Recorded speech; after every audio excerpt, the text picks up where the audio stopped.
Yung mga matik, eto na siya. Nailagay ko na yung parol, mga matik. Dinisign ko na kahit na simple lang yung bahay mga matik. Ayan mga matik.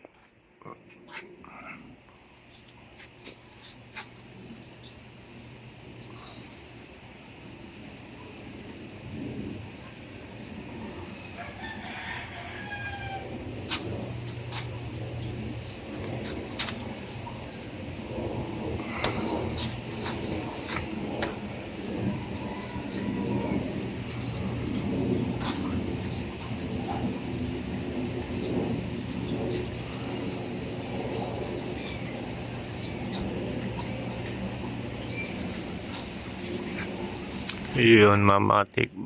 Gaya na sinabi ko, pagka marunong ka sa mga design mga matik, kahit simple lang bahay mo, malalagyan mo din ng Christmas light na ganito mga matik, maganda na sa paningin ng mga tao mga matik. Ayan, bali yung ginawa kong parol mga kamatik nakaraan na binidyo ko, ngayon ito na siyang kinalabasan niya mga kamatik.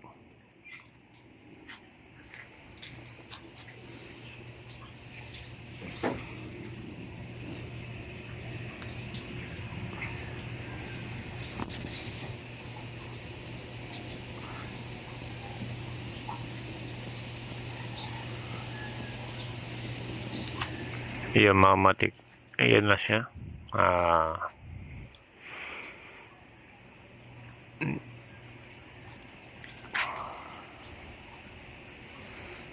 Paghahapon ko lang siya nailagay. Kaya ito na yung pagka may ilaw na siya, mahamatik, ito na siya. Yung kanyang mga parol, mahamatik, hindi ko na nilagyan ng mga buntot para maganda siya tignan.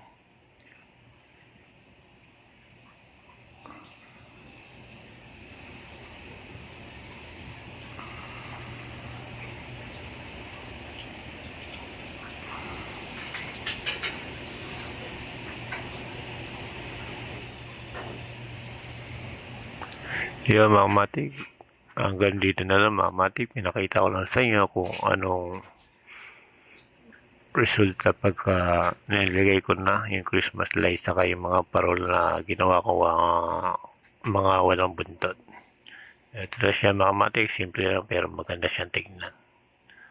Hanggang dito na lang mga matik, salamat.